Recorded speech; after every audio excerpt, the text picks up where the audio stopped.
précédemment. Tu pourrais faire ça? T'es en retard, je voudrais mon café, on se dépêche. Pas trop tôt, ouais, t'as passé ta journée à te balader avec Marc ou quoi? Oh, je dois tout faire pour Benoît. Ça commence à m'énerver. Mais n'oublie pas que le café est pour Benoît, donc il faut qu'il soit parfait. Tu sais ce qu'il te reste à faire. Voilà compromis.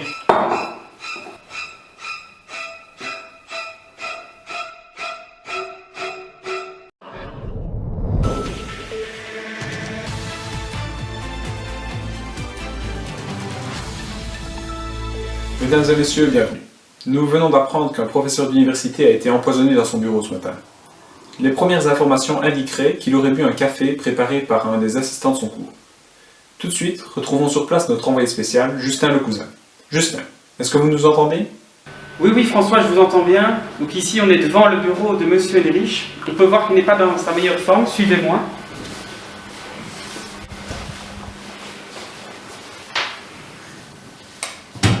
Il ne bouge presque plus. Il n'est pas dans sa meilleure santé. Nous allons aller retrouver un autre professeur de la faculté des sciences appliquées, Monsieur Delay. Et donc nous voici en direct avec Monsieur Delay, professeur et doyen de la faculté des sciences appliquées. Monsieur Delay, que pensez-vous de l'empoisonnement de votre collègue Benoît Henrich? C'est effroyable. Jamais on n'aurait pu imaginer une chose pareille. C'est abominable. Dans une faculté paisible comme celle-ci, c'est pas possible. Ceci dit, c'est vrai que le professeur Henrich s'est mis un peu en danger, parce que à force de faire la promotion de la chimie, à force d'être un prof exigeant tout le temps, forcément, il était en danger. Et je me suis même laissé dire qu'il a fait des podcasts trop longs en électrolyse. Et donc, c'est effroyable ce qui est arrivé, parce que c'est une grande perte pour la faculté. Eh bien oui, c'est bien les échos que j'ai eus du monde universitaire. Et vous, Monsieur Delay, craignez-vous pour votre santé? Oh non. Non, parce que, en toute humilité, je crois être adoré par les étudiants. Donc, franchement, je ne vois pas comment ça peut m'arriver. Et puis même, ils devraient réfléchir, les étudiants, parce que si ce n'est pas moi, ce sera un autre qui donnera le cours d'analyse et de mécanique, et ça risque d'être beaucoup plus sévère. Eh bien, merci Monsieur Delay. Nous voilà donc prévenus d'une tragédie qui n'est peut-être pas si tragique que ça au final. We just listened to Let It Be from the Beatles. It's 7 o'clock. It's time for the breaking news. De krantenkop van vandaag gaat over een scheikunde professor Benoît Henrich. Un professore, Henri Benoît. Pare che il professore sia morto avvelenato bevendo il suo caffè. Pero aquí nadie habla de crimen. Los alumnos dicen que actuaron para el bien común. 经过调查，杀害的原因是因为这名教授过于独裁专政。Две от своих коллег я убил. Они назывались... Benoît Henrich has been poisoned by his assistants while drinking a simple cup of coffee. Dat de professor een tiran was en zijn assistenten dwong non-stop te werken, inclusief hem elke ochtend zijn koffie te brengen. Ahora que se está preparando una fiesta para celebrar los días, aquí estamos en vivo Worden georganiseerd en er worden Nessuno è scandalizzato dalla notizia, anzi, de professor. Lang leven ben je, ik ga de lucht in. Une seule question se pose. Qu'adviendra-t-il des étudiants? J'aime quand ta plan se déroule sans accroc. On s'est débarrassé de Benoît, on va bientôt pouvoir partir en vacances. Aux Bahamas. Mais dis-moi, Jamy, que vont faire les étudiants si on leur équipe plus les labos? Eh bien Fred, c'est très simple. On va s'arranger pour qu'ils réussissent quand même. Mais pour cela, il faudrait trouver un moyen. J'ai peut-être une idée. On pourrait par exemple leur passer les examens à l'avance. Mais quelle bonne idée! Mais dis-moi Fred, comment appellerait-on cela? Eh bien, Jamy, on pourrait appeler ça un poisson d'avril.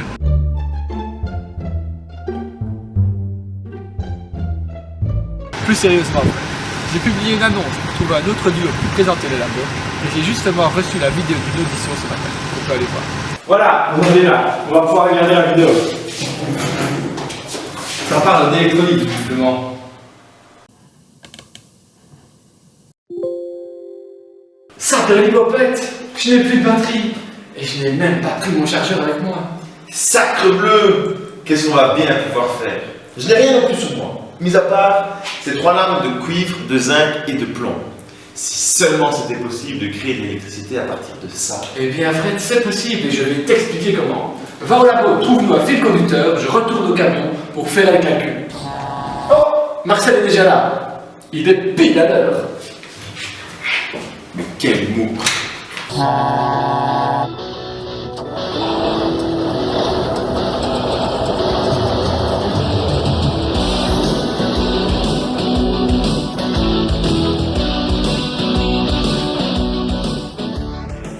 Jean-Luc a donc à disposition des lames métalliques de cuivre, de zinc et de plomb. Et il voudrait créer du courant à partir de ça, et donc il va faire une pile. Alors pour présenter le principe ici, je vais utiliser par hasard des lames de cuivre et de zinc, mais on pourrait très bien le faire avec du plomb. Comment est-ce qu'on va faire pour former du courant à partir de là? On va faire une réaction d'oxydoréduction. Une réaction d'oxydoréduction, c'est composé de deux demi-réactions, une d'oxydation et une de réduction. Et pour ce faire, il faut qu'il y ait donc deux couples oxydant-réducteurs qui soient mis en contact. On va avoir d'une part le couple qui correspond au Cu et d'autre part le couple qui correspond au Zn. Le couple du Cu, c'est Cu avec Cu2+. On va donc mettre en contact le Cu solide avec son oxydant qui est le Cu2+. C'est pourquoi il faut une solution qui contient du Cu2+. On plonge la lame de Cu dans la solution et on a donc un contact entre le Cu solide et le Cu2+, le réducteur Cu solide et l'oxydant Cu2+. On fait de même pour le zinc, et on plonge la lame de zinc solide, donc le réducteur qui est le zinc, qui va être en contact avec du Zn2+, qui est l'oxydant. On va alors avoir deux demi-réactions d'oxydoréduction, une de réduction et une d'oxydation. Alors, pour savoir laquelle dans quelle solution il va y avoir la réduction et dans quelle solution il va y avoir l'oxydation, il faut regarder les potentiels, mais ça j'y reviendrai plus tard. Mais je peux déjà vous dire qu'au vu des potentiels, on va avoir une réaction de réduction du Cu2+, en Cu dans le compartiment ici, et une réaction d'oxydation du Zn en Zn2+, dans celui-ci. Parce que le potentiel du Cu est plus grand que celui du Zn. On a alors la bande positive, qui est la cathode, là où il y a la réduction, qui est dans cet électrode-ci, et la bande négative, là où ça s'appelle l'anode, où il y a l'oxydation. Alors, qu'est-ce qui va se passer? On va avoir le Zn solide qui va se transformer en Zn2+, et qui va donner 2 électrons. Et là, on va avoir besoin de 2 électrons pour faire la réaction. Ce qu'on fait, c'est qu'on va alors mettre un fil conducteur entre l'électrode de zinc et celle de cuivre, par lequel les électrons vont passer. C'est pour ça qu'on sépare les deux compartiments, on sépare les deux réactions, pour pouvoir faire passer les électrons là où on le désire. On va donc avoir les électrons qui vont passer par le fil conducteur, et donc on va former du courant dans le fil. Le courant, je rappelle que c'est un déplacement de charge. Donc on va avoir un déplacement de charge négative qui va aller du Zn au Cu, et donc le courant, ce sera dans le sens inverse, parce que par convention, le courant, c'est un déplacement de charge positif. Alors, si on regarde ce qui se passe dans les réactions avec le schéma, on va avoir du Zn solide ici, qui va se dissoudre pour former du Zn2+, qui va aller en solution, et 2 électrons. Donc il y a 2 électrons qui vont être formés, qui vont passer dans le fil conducteur, et qui vont aller réagir avec le Cu2+, dans ce compartiment-ci, et le Cu2+, qui aura réagi, il va donner du Cu solide qui va se déposer sur la lame de cuivre. On va donc consommer du Cu2+, qui va se transformer en Cu solide, et on va produire du Zn2+, qui est issu de la dissolution du Zn solide. Alors le problème, c'est que si on fait ça, il va y avoir une production de charge positive dans cette solution-ci, et une consommation de charge positive. Et donc les solutions ne seront plus électriquement neutres. Donc il faut ajouter un pont électrolytique, qu'on va ajouter et qu'on va faire qui va baigner dans chacune des solutions. Et ce pont électrolytique, qui est par exemple composé de KCl, donc de K+, et de Cl-, il va permettre de compenser cette perte ou cette production de charge positive. Ici, on va produire des charges positives, donc ça veut dire qu'il faut compenser en ajoutant des charges négatives dans la solution, et donc du Cl-, à chaque fois qu'on va produire un ion Zn2+, il va y avoir 2 ions Cl- qui vont rentrer dans la solution. A l'inverse, ici on va consommer du Cu2+, et bien une fois qu'on consomme un ion de Cu2+, eh bien on transfère 2 ions de K+, dans la solution. Et ça permet de garder des solutions électriquement neutres. Donc voici le principe d'une pile. On peut enfin mesurer avec un voltmètre la différence de potentiel entre les deux électrodes, ce qu'on appelle la force électromotrice, ou la FEM. Et cette différence de potentiel, on peut la mesurer avec le voltmètre, comme on va le montrer au labo. Allons d'ailleurs voir comment Jean-Luc s'en sort et quelles solutions il a à disposition au laboratoire. J'ai mes 3 lames. Ah, mon Artium.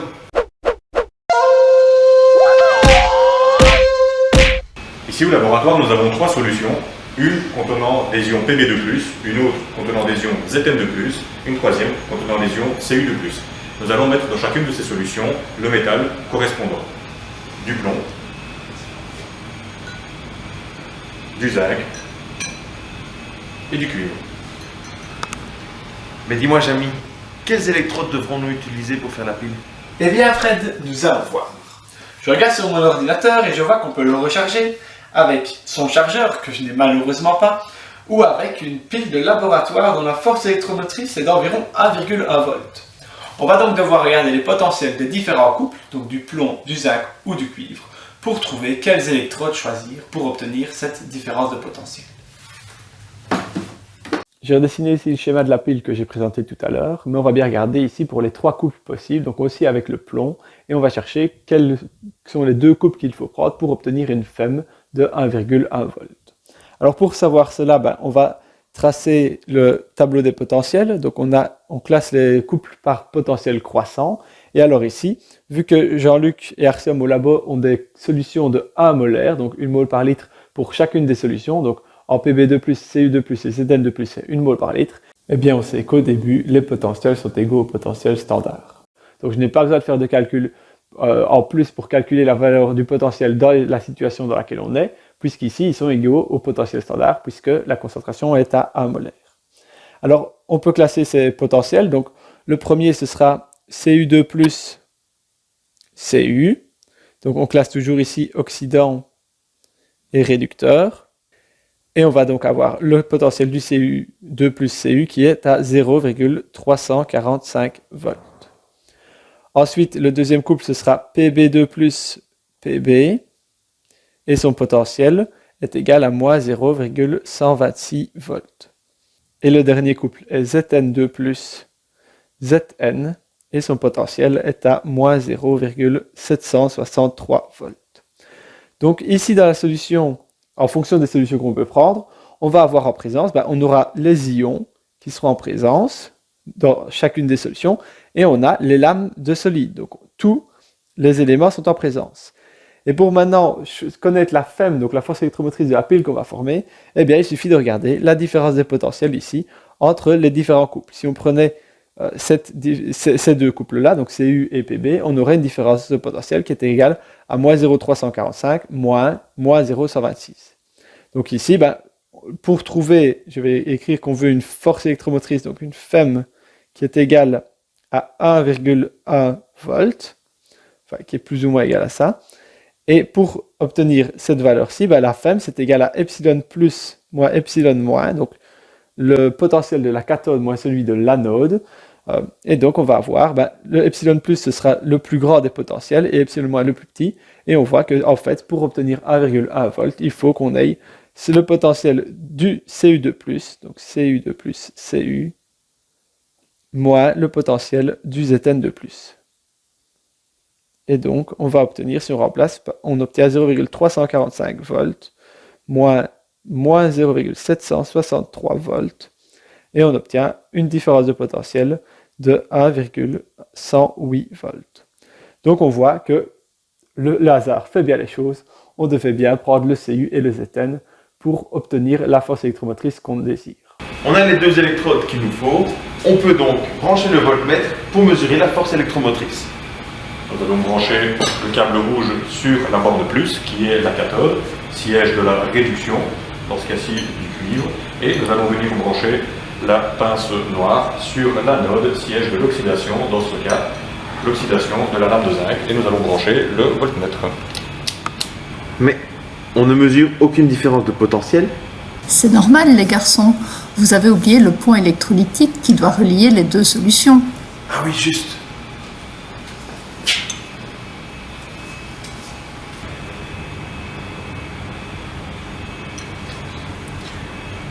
On a une force électromotrice de 1,09 volts. Avant le début de l'expérience, il y avait dans chaque solution une quantité égale de charge plus et de charge moins. Lorsque nous avons mis le pont salin, nous avons permis la circulation des chargeuses électriques. Avant la mise du pont salin, pourquoi est-ce que ça ne marchait pas? Parce que dans le compartiment de l'anode, on allait produire des ions Zn de plus. Et il y allait avoir plus de charge plus que de charge moins, les charges moins étant apportées par les ions sulfate. Donc, il a fallu mettre le pont salin pour permettre un équilibre des charges. Le pont salin, qui contient du KCl, va donc compenser l'augmentation des Zn de plus en mettant des charges Cl-. Et inversement, dans le compartiment Cu et SO4. Les électrons vont partir de l'électrode de Zn via la réaction Zn0 qui donne du Zn2+, et donc les électrons vont passer ici dans le voltmètre jusqu'à l'électrode de Cu. Ici, le Cu2+ va se transformer en Cu et se déposer sur l'électrode de cuivre, alors que dans l'électrode de zinc, il y aura dissolution du Zn en Zn2+. Mais dis-moi, Jamy, puisqu'on consomme du Cu2+, et on produit du Zn2+, la force électromotrice va diminuer. Quand est-ce qu'elle sera égale à 0? C'est-à-dire, quand est-ce que la pile sera déchargée? En effet, les potentiels des deux électrodes vont évoluer au cours du temps. On va produire du Zn2+, donc le potentiel négatif de l'anode, ici, epsilon-, va augmenter, alors qu'ici on va consommer du Cu2+, donc son potentiel va diminuer. Donc on a le potentiel positif qui va diminuer et le potentiel négatif qui va augmenter. Et à un moment, ils vont atteindre la même valeur, les deux potentiels seront égaux, la force électromotrice de la pile sera donc nulle et la pile sera déchargée. On peut maintenant calculer les concentrations en Cu2+ et Zn2+, qu'on obtiendra à ce moment-là où la pile sera déchargée. On cherche donc le moment où la pile est déchargée, c'est-à-dire quand la force électromotrice, qui est définie, je le rappelle, par epsilon+ moins epsilon-, quand cette force électromotrice est égale à 0. C'est ça qu'on veut trouver, et pour cela, on va trouver les concentrations qui correspondent pour vérifier cette équation. Je rappelle que le potentiel d'une électrode se calcule avec la loi de Nernst, et on a que le potentiel, c'est égal au potentiel standard, moins RT sur NF, fois le logarithme népérien de la concentration en le réducteur sur la concentration en l'oxydant, avec toujours les coefficients stéchiométriques en exposant si nécessaire, quand ils sont différents de 1. On va voir ici, on peut simplifier cette équation vu que RT et F sont des constantes, et le ln, on peut le transformer en logarithme en base 10, et on trouve qu'on a epsilon 0, il est égal à moins 0,0592 divisé par n, donc le nombre d'électrons échangés, fois le logarithme en base 10 de la concentration en le réducteur sur la concentration en l'oxydant. On a donc cette équation-là pour calculer les potentiels, et donc on peut le faire pour chacun des deux couples. Donc si je prends d'abord le couple Cu2 plus Cu, on va avoir comme potentiel que le potentiel, donc c'est le potentiel plus dans mon tableau, c'était la bande positive dans mon schéma, pardon, c'est la bande positive, c'est la cathode, et c'est donc le potentiel plus, epsilon plus. On a epsilon plus qui est égal à epsilon 0 du couple cuivre, donc Cu2 plus Cu, moins 0,0592 divisé par le nombre d'électrons échangés, donc c'est 2 électrons, vu qu'il y a 2 électrons dans l'équation de Cu2 plus et Cu, donc il y a 2 électrons, on divise par 2, et on multiplie par le logarithme en base 10 de 1 sur la concentration en Cu2 plus. Alors, cette équation, on peut remplacer les valeurs chiffrées, donc on a que c'est 0,345 volts moins 0,0592 divisé par 2 fois le logarithme de la concentration de 1 sur la concentration en Cu2+. Donc ça, c'est notre première équation, la valeur du potentiel positif.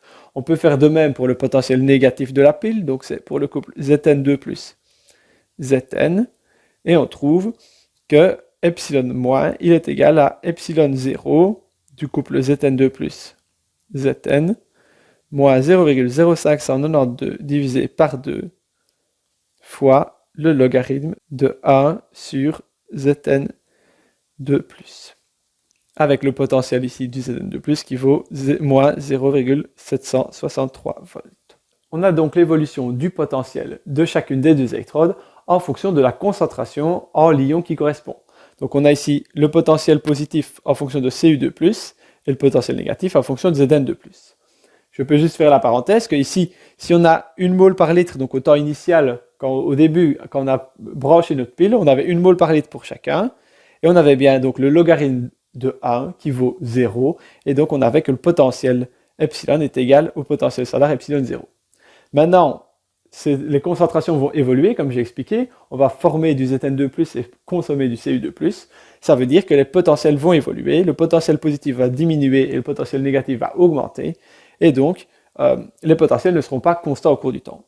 Donc on veut trouver le moment où on va avoir que la force électromotrice est nulle, donc la Fm, je l'ai dit, c'est égal à epsilon plus moins epsilon moins, et donc c'est égal à epsilon plus, donc 0,345 moins 0,0592 sur 2 fois le logarithme de 1 sur Cu2+, moins le potentiel négatif, donc moins 0,763 moins 0,0592 sur 2 fois le logarithme en base 10 de 1 sur Zn2+.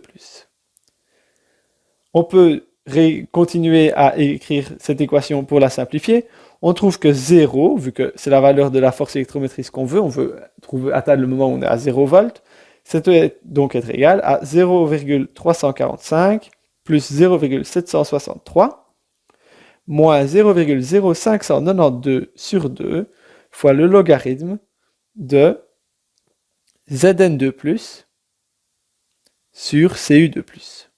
Alors cette somme ici, c'est évidemment égal au delta epsilon 0 qu'on a calculé tout à l'heure, donc c'est 1,108 volts. Et on peut, en résolvant cette équation-ci, trouver le rapport des concentrations entre Zn2+, et Cu2+, qu'il y aura quand on sera à l'équilibre de la pile, donc quand la force électromotrice sera nulle. On peut résoudre l'équation et on trouve que le logarithme en base 10 de Zn2+, sur Cu2+, il doit être égal à 1,108 volts fois 2 sur 0,0592.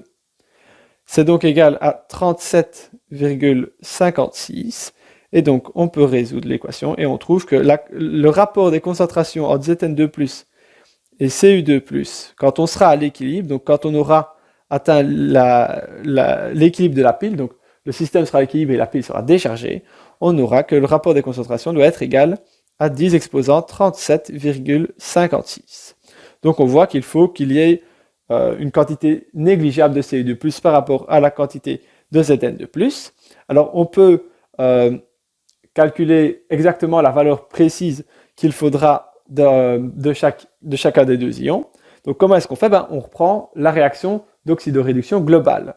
Donc je rappelle que les deux demi-réactions c'était Cu2+, plus 2 électrons qui donnent du Cu, et c'était Zn solide qui donnait du Zn2+, plus 2 électrons. Ça c'était nos deux demi-réactions.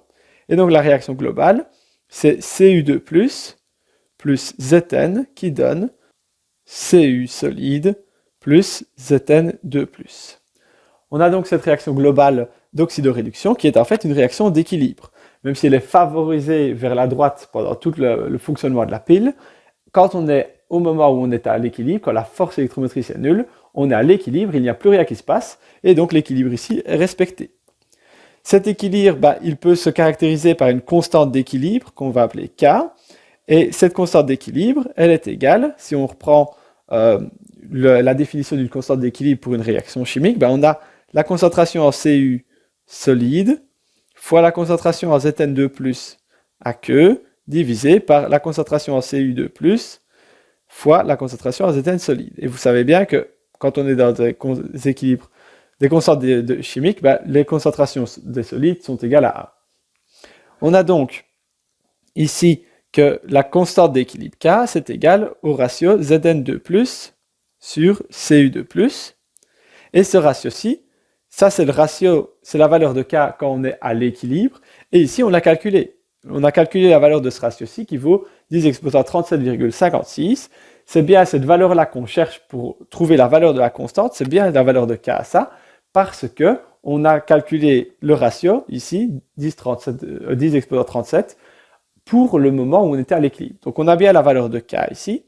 On connaît donc la valeur du ratio à l'équilibre, et on peut maintenant résoudre un simple tableau d'avancement, comme on l'a fait assez souvent, pour la réaction ici globale d'oxydoréduction de la pile. Donc on a Cu2 plus Zn qui est en équilibre avec Cu plus Zn2+. On va donc avoir, au temps initial, on avait 1 mole par litre. Alors ici, je travaille dans 1 litre de solution pour pouvoir utiliser des moles directement, mais peu importe, ici le volume est constant dans chacune des solutions. Donc je travaille directement avec 1 litre ici comme pour simplifier les calculs. Donc on a 1 mole ici, vu qu'on travaillait avec 1 mole par litre au début, et 1 mole de Zn2+. Les solides, ça ne nous intéresse pas pour les concentrations, pour les calculs de constante d'équilibre. On a alors à l'équilibre 1 mole moins X mole qui auront réagi, et ici 1 mole plus X mole qui auront réagi. On va donc écrire que la constante d'équilibre, c'est égal à Zn2+, sur Cu2+, et c'est donc égal à 1 plus X mol sur le volume, donc 1 litre, divisé par 1 moins X sur le volume, donc 1 litre aussi. Ça veut donc dire qu'on trouve que 10 exposant 37,56, ça doit être égal à 1 plus X sur 1 moins X. Et en résolvant cette équation, on trouve que X, il est presque égal à 1 mole.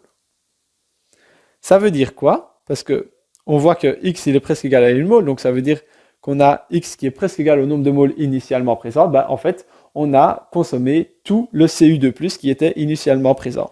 Et c'est assez logique, parce que la pile s'arrête quand il n'y a plus de Cu2+, qui est en solution. On peut calculer du coup les concentrations finales, vu que c'était ce qu'on cherchait en Cu2+, à la fin, on aura ici 0 mol par litre, et en Zn2+, on aura plus ou moins 2 moles par litre, vu qu'on aura formé 1 mole par litre de Zn2+. Et donc on a trouvé les concentrations qu'il y aura à l'équilibre quand la pile sera déchargée. Et donc assez logiquement, une fois qu'il n'y a plus de Cu2+ en solution, ils ne peuvent plus réagir pour faire la demi-réaction de réduction à la cathode, et donc il n'y a plus d'électrons qui sont transférés de l'anode à la cathode. La pile est donc déchargée puisqu'il n'y a plus de courant. Mais dis-moi Marc, pourquoi n'avez-vous pas réalisé cette vidéo claire et précise avant que le chapitre sur les piles ne soit terminé? Bonne question, petite voix. Bon allez, à revoir Marcel. Allons rejoindre Alfredo Labo et le féliciter, car grâce à lui et à ses manipulations, il y a une femme libérée et tu sais, c'est pas si facile. Voilà, mon ordi est chargé. On peut maintenant regarder la vidéo.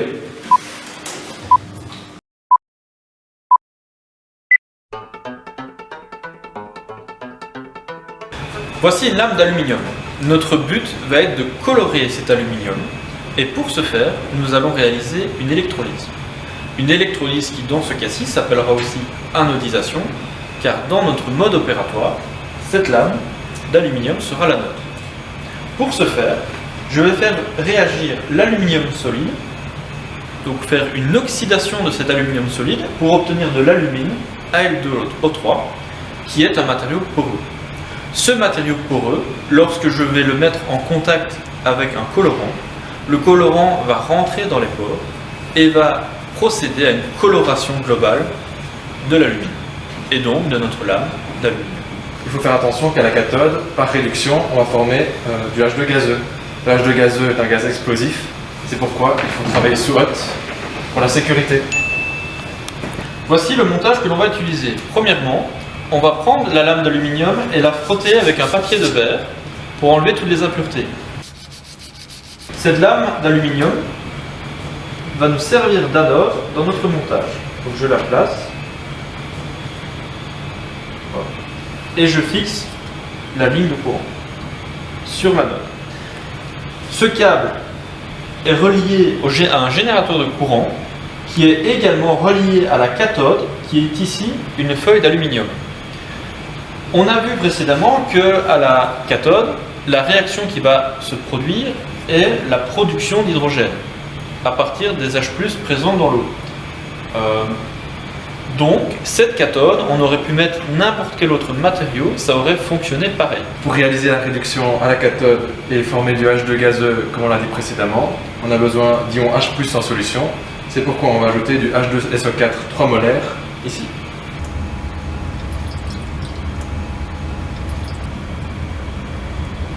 Et maintenant qu'on va lancer le générateur et réaliser l'expérience, on va former du H2 gazeux, donc fermez la hotte.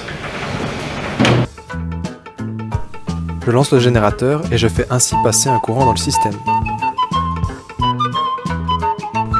J'applique une différence de potentiel d'un peu moins de 15 volts et un courant de 0,45 ampères.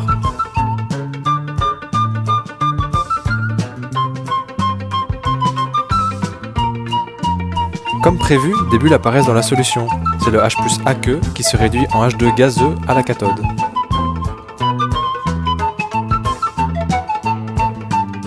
Pendant que l'électrolyse est en train de se dérouler, on va dissoudre du colorant, ici on a choisi la couleur rouge, dans l'eau bouillante.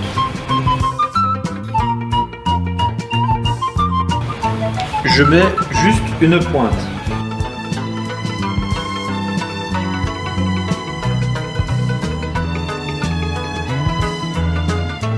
On va terminer l'électrolyse, on va couper le générateur donc, prendre la lame, la plonger dans le colorant et finalement on va la rincer à l'eau froide et voir que notre lame est toute rouge.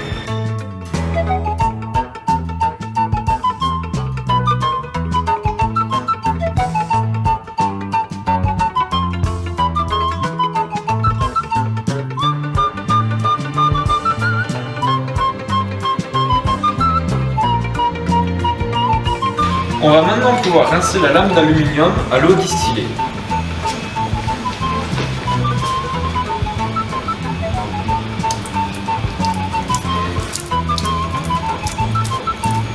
Et on voit que la lame d'aluminium a bien pris une belle teinte rouge.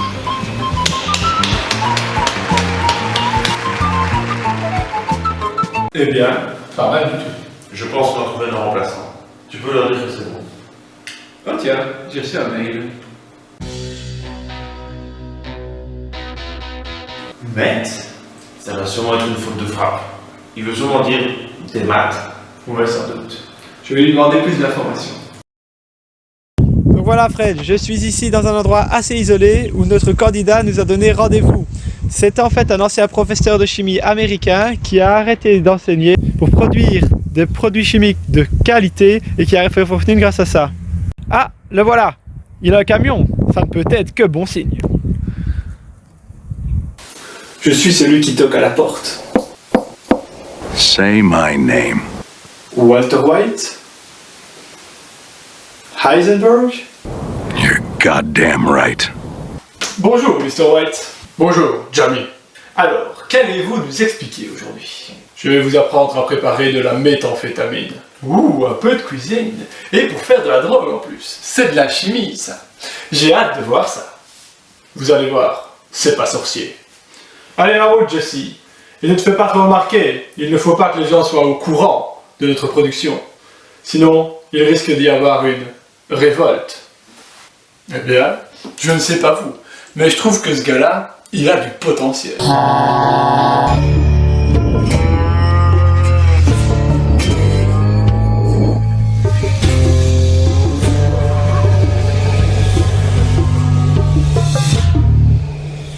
La méthamphétamine est une drogue de synthèse, dont voici la structure chimique.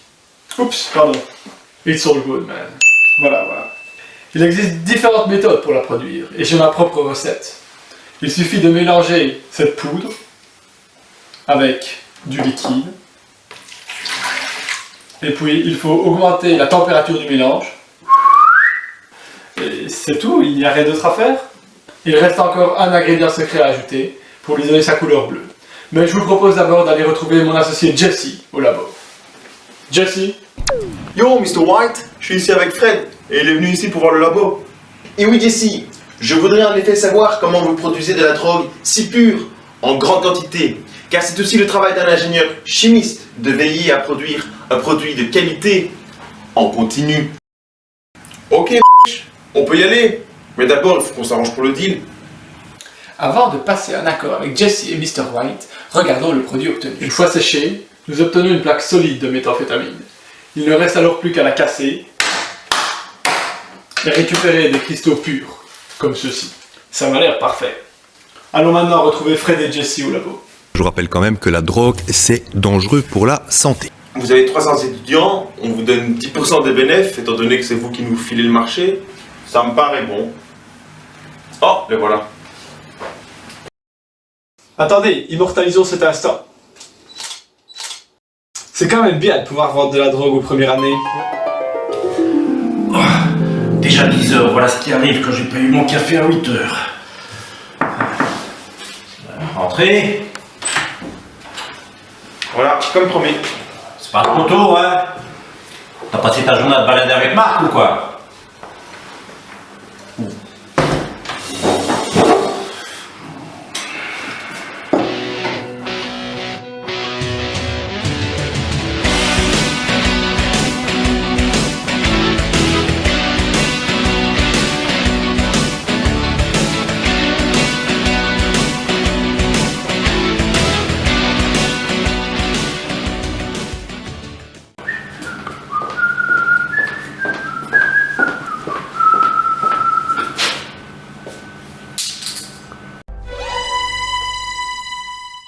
Maintenant, ça va saigner.